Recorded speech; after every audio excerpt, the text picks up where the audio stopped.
Welcome to Successful Parenting, where we, Jackie Rue and Robin Choquette, share practical skills for families to build resilience and healthy connections. As practicing professionals and parents ourselves, we hope this podcast is a resource for parents to grow, reflect, and learn more about themselves and their children. Our approach is simple, tangible, and most importantly, we lead with compassion for the integrity of the families we serve. This podcast should not be taken as medical advice and is intended for informational purposes only. We love our work, and we can't wait to watch families gain confidence and open themselves up to new ways of successful parenting. Good afternoon, Robin. Hi, Jackie. How are things going in Illinois today? They're going good. Busy time of year? Yes. March and October are usually some of the busiest times of year, but I am excited because we have daylight savings this weekend. Yes. And it has been sunny, and we have, I think the next 2 weeks are going to be in the 60s. Yeah, it's going to be nice. How are you, Robin? I'm good. I definitely, as you said, I think this time of year, and I see some teachers and school staff, and I think they are experiencing this tension as well as the students. And I think just across the board, and then you see that filters into families, and people are really kind of taking all of that in and trying to figure out kind of how to manage stuff that they're trying to do. So it is a lot. Band concerts. I got one tonight to go to.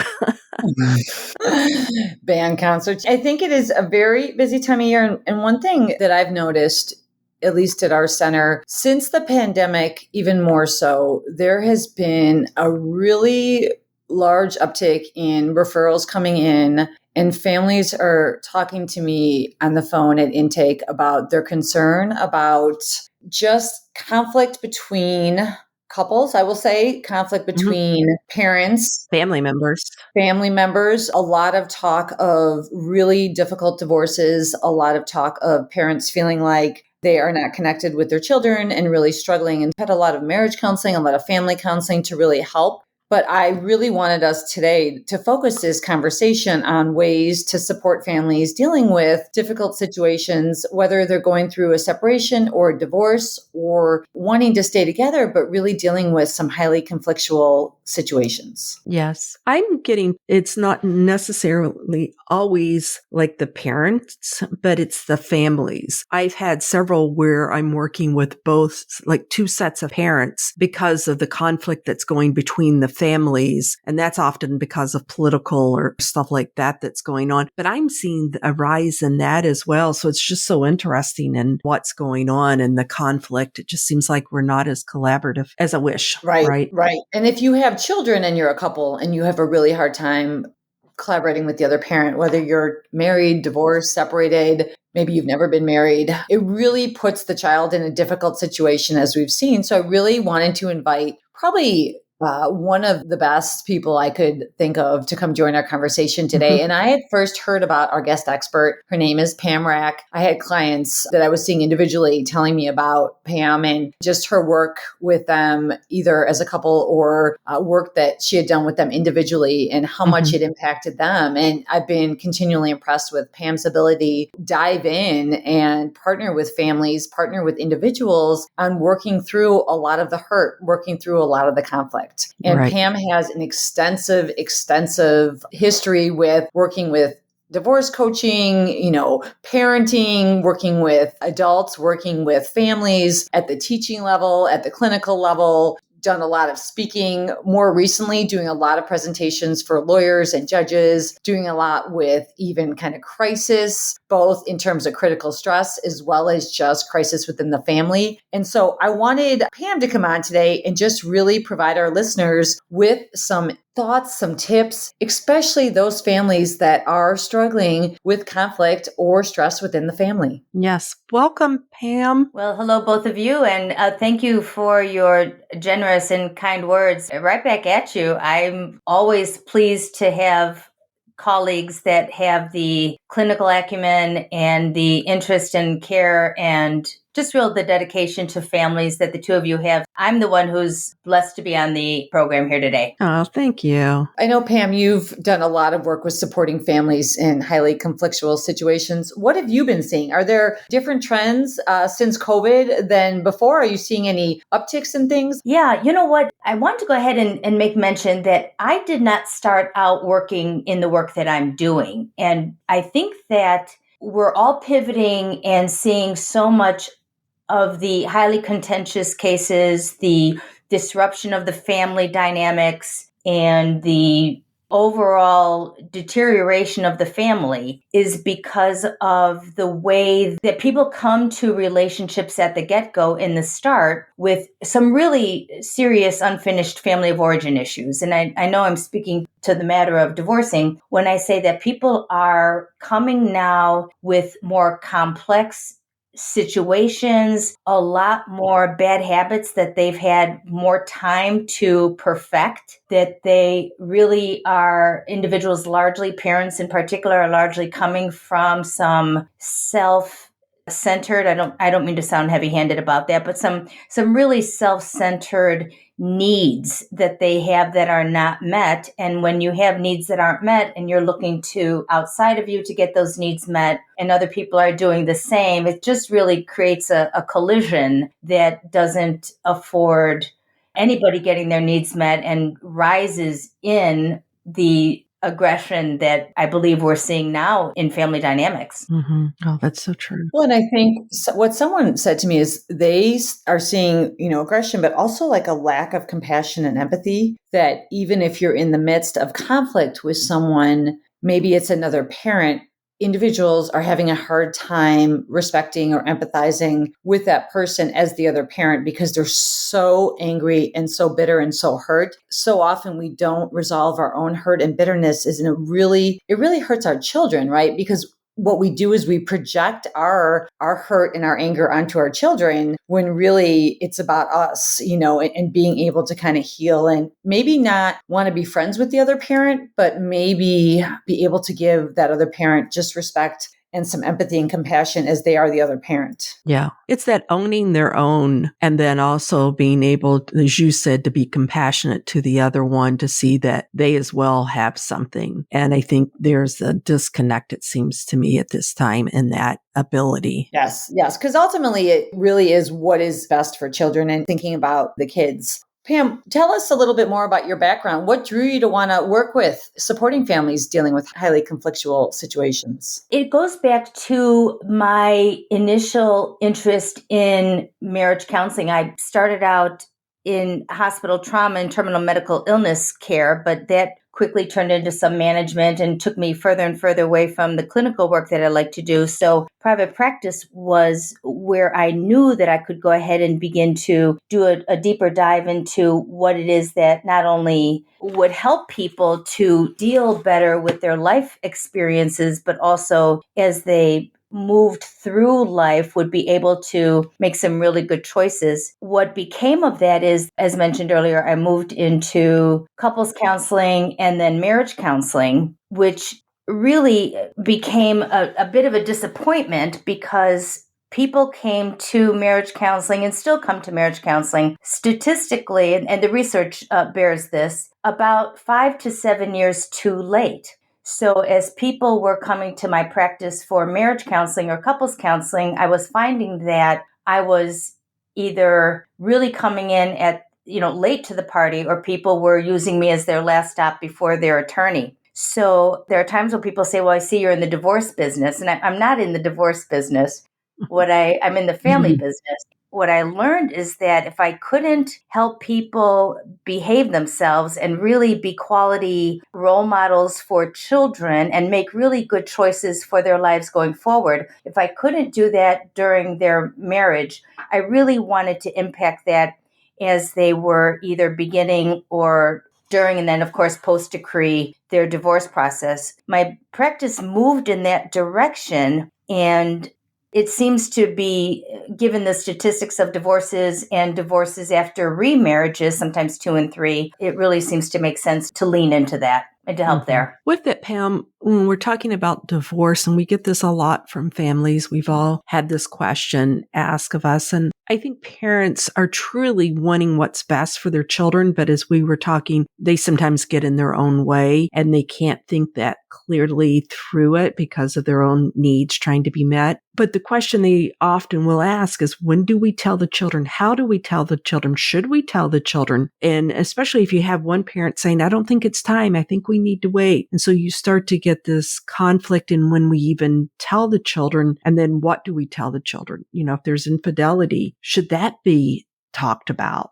Can you give us some guidelines or thoughts on those things for families? Yeah, sure. Great question. My experience has been that there is generally one parent who is ahead of the other parent in their preparedness to end the marriage. And what I tell parents when they come and they want me to help them craft the messaging or create the narrative to be able to bring to their children, what I always tell them is, children remember when, where, the words that were used, the tone that was set, and how the news was delivered and by whom the news was delivered for the rest of their lives. We all can listen to 50-year-olds still who will come and they'll say, Pam, I remember when my parents told me that they were getting a divorce, or I remember the night it happened that my parents talked about the divorce because the tone in the house was so different. So ideally, both parents will consult a professional to help create the messaging so it focuses on what the children can expect using language that's age appropriate.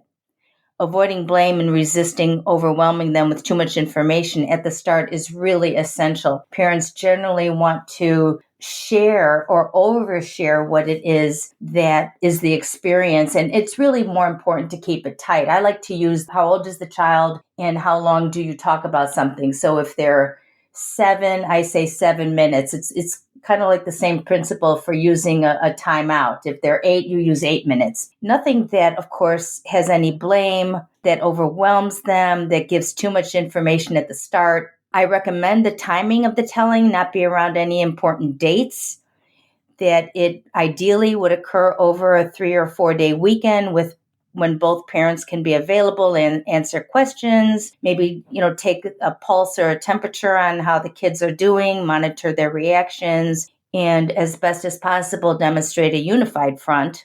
Reassuring the children that it's not their fault has to be repeated over and over. Children assume and absorb that whatever behaviors they had contributed to or were the reason for the demise of the relationship and take responsibility for it, which I know, Jackie, in your practice, you see a lot of this, and it's really hard to reverse that mindset about them. I always invite parents to assure the children they'll be told information that affects them along the way so they're not ambushed or there are no surprises. I never recommend sharing details of a divorce that include infidelity. There is nothing to be gained by that. It creates and sets up an immediate dynamic of a favored and a rejected or a non-preferred parent, which leads to all kinds of trouble down the line and behavioral issues for the child as well.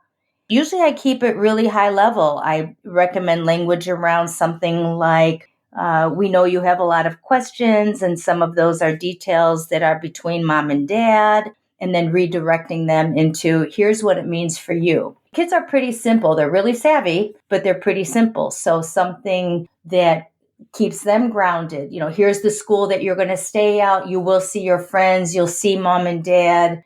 Here's what you can expect over the next couple of weeks.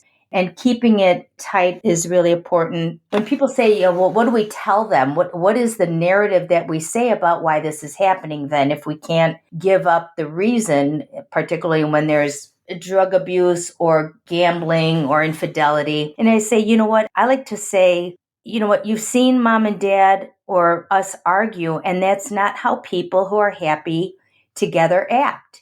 And we really do want to behave in a way and model how it is that people who are healthy and happy behave toward one another. I really like that, what you just said. I did have a very insightful child. I think the child was maybe 8, which is, kind of that witching age. And she said to me, you know what, mom and dad weren't getting along. And then they said they were getting a divorce, and now they're getting along really great. Why couldn't they do that during the marriage? So one of the caveats that I add to that statement of, you know what, this is not how happy, healthy people act when they're together. I invite them, and of course, I insist that my folks, and they're already with me, so they're getting professional guidance and coaching about how to approach these very sensitive and long-term decisions and messages. And I say, you know, let them know that you are getting coaching from a professional to help you do this, that there isn't anything magical that happened with the statement of we're getting a divorce, that this is something that they're learning how to do as well. So if the kids notice that the parents are acting differently, it's because they're getting professional guidance and tutoring and getting their skill set up so that they can do it different and better now. I like that. Well, and something that I noticed too, a lot of children will come in and they'll be struggling and the parents unite to support the child. And so often we say that the child's struggle might be a symptom of a larger problem, but really the child is trying to bring the parents together. And it's so interesting when you start to pick up on those dynamics, then parents generally will unite enough to kind of take care of the child, but then that kind of keeps that child in that repetitive cycle of struggle. Perfect. So it's interesting when you look at that, and we see that a lot. It really is, at the end of the day, we all care about the child, and how do we support the child? And that really resonates with our experience that the child who is acting out in the family is acting out the dynamic of the family. So the focus tends to be erroneously placed on the child who's acting out and identified as the problem child, and all the resources go to that child when we have to look at, okay, wait a minute, that is a person who is revealing what's going on. Well, that brings up, and this often happens, and I've had a couple of cases and where the child doesn't want to go to the other parent's house. Should the child be forced? What do you suggest, and how do you advise to facilitate and manage the situation? Those are probably the most delicate situations that I encounter, because in the courts, children have a voice, but they don't have a choice. And I will even hear people, parents say, well, my child's just going to do a slow walk until they are 18 years old, and then they don't have to see the other parent, the father or the mother. And I say, well, you know what? That's a long walk. And that is a lot of damage that can be done between now and then. And it's not just when they turn 18, it's when they turn 18 and they graduate from high school. So there are potentially, 9, 10, 11 years that happens. This is going to be a little off-putting when I say this, but I really do want the listeners to be aware of is that I've learned that the court really doesn't care about a lot of things that have to do with the couple's relationship or the family. And I don't mean that in a negative way. I mean it in the case of this is the law. And when it is that there's a he said, she said, or infidelity, the court doesn't care. There is no irreconcilable differences, whatever. There are no reasons anymore. So one doesn't have leverage over the other in being able to prevent or to allow a child to be in the other parent's home. So I've seen couples spend hundreds of thousands of dollars over years of litigation, exhausting their finances, and more importantly, exhausting the bandwidth fighting each other. And really, what I think the most important thing that can happen is to bring a really qualified professional in to help that child express and develop the skills and strategies for whatever it is that is interfering with or preventing them from being able to go and conduct and participate in the parenting time of the other parent. Now, of course, that has the caveat of trauma or abuse or neglect. Leaving that assumption there, there really is, in reunification in particular, which is a lot of my practice, it really is about including both parents, having them understand that the long-term consequences of a child not having the benefit of both parents in their lives is really quite detrimental to the child. There's a greater incidence of school dropout, interpersonal relationships that are fails. There's a lot of addiction and substance abuse, failed career paths, job losses. It really does have a trajectory to it. Tell my clients up front when we're providing reunification that here's what happens if you don't do this.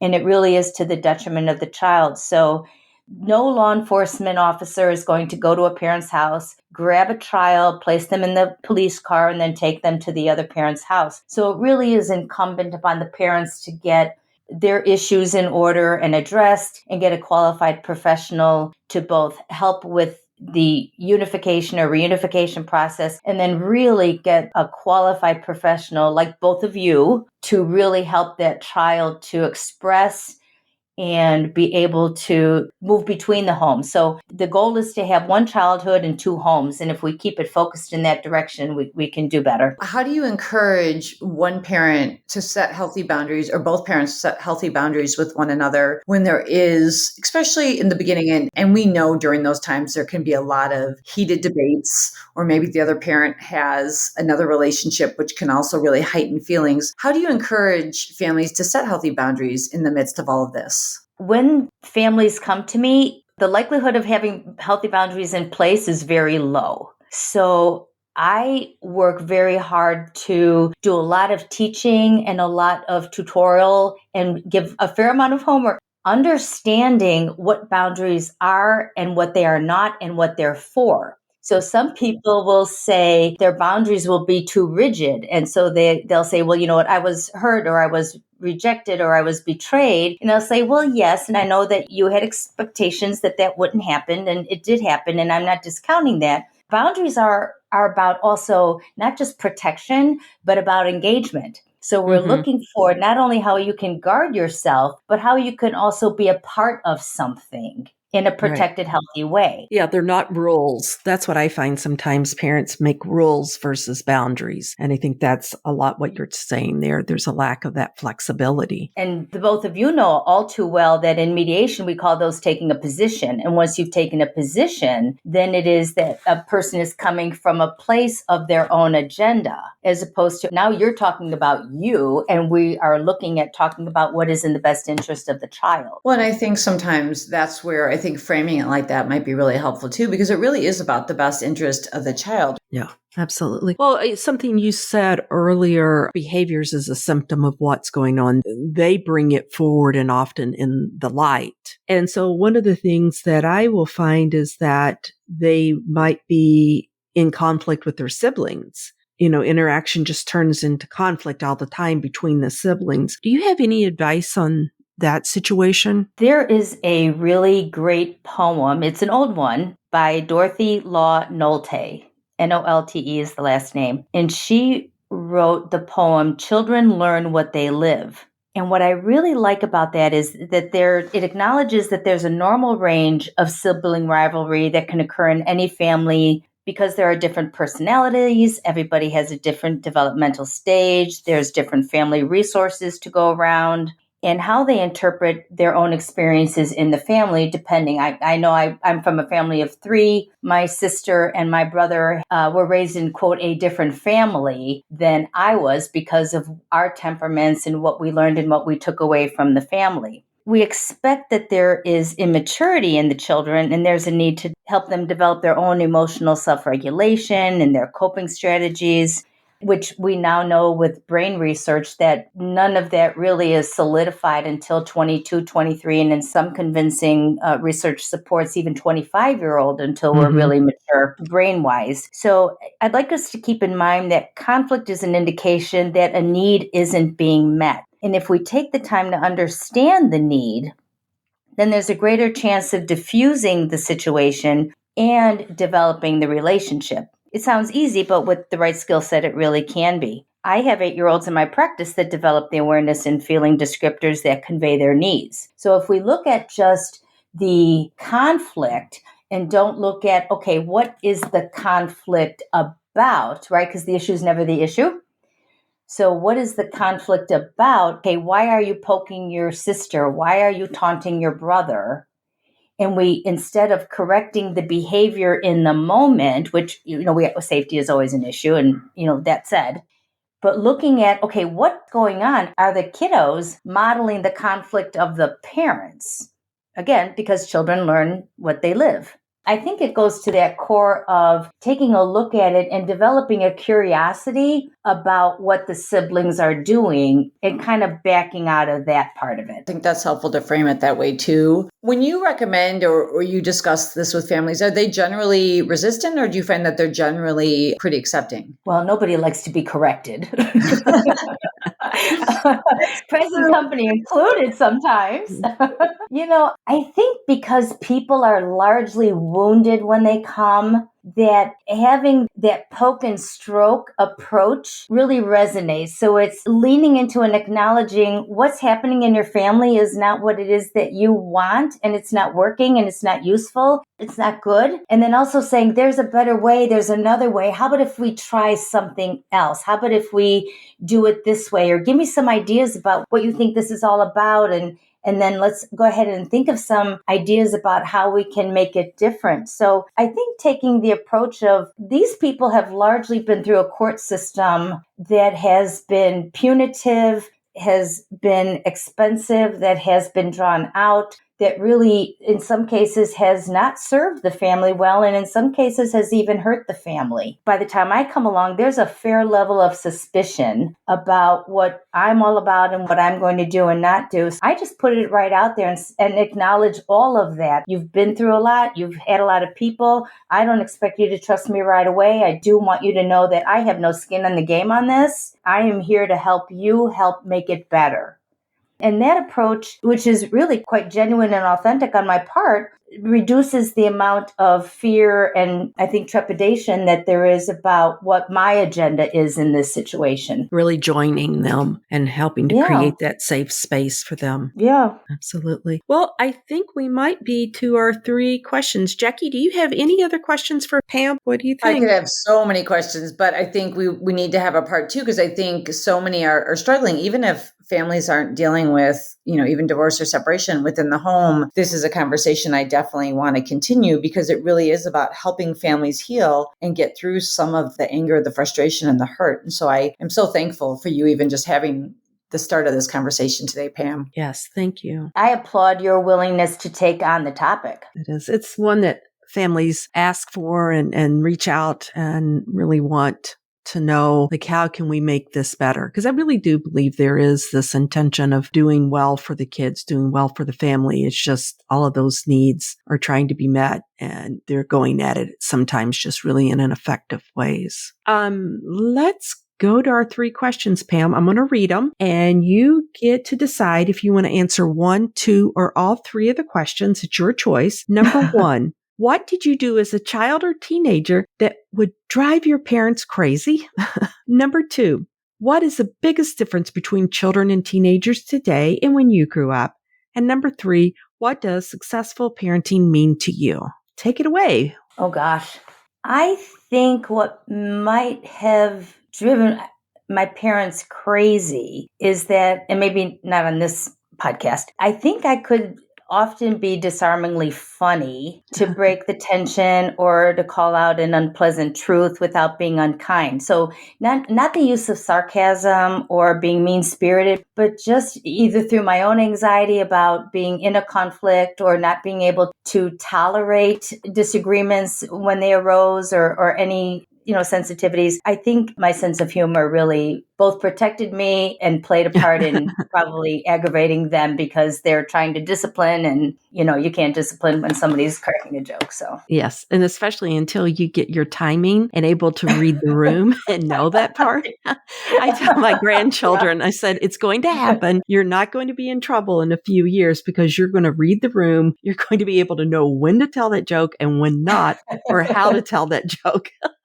Yes. Yeah. With the other, I think the biggest difference, and I'm kind of on the other side of the both of you. I'm considerably older than both of you. I think the biggest difference is now that children are really missing out on a lot of traditions. And I think that just comes from a lot of societal changes and a myriad of factors. But, traditions that involve generations being together, even if we complain about our relatives, right. Demonstrations of a work ethic that pays off in personal and financial satisfaction, or neighbors who look out for each other, parents who take marriage seriously, that it's a covenant, not just a contract. And at the risk of sounding very old, I think children and teenagers today are really largely missing out on their childhoods.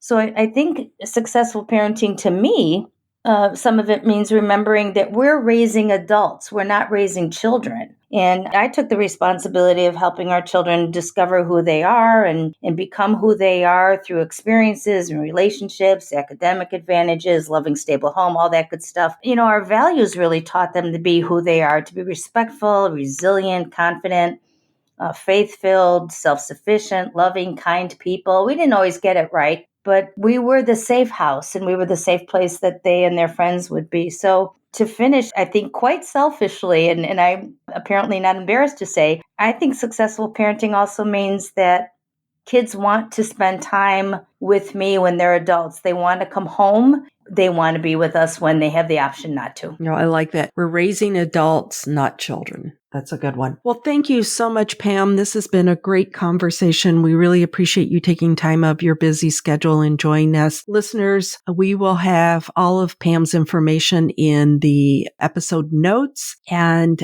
I think that's a wrap. Thank you. Oh, thank you. Thank you, Pam. I look forward to having many more conversations around this. My pleasure. Okay. Bye, Jackie. Bye. Have a great rest of the day. Thank you for joining us, and make sure to subscribe and like us to catch our next episode, where we will take you on a journey to find new ways of successful parenting.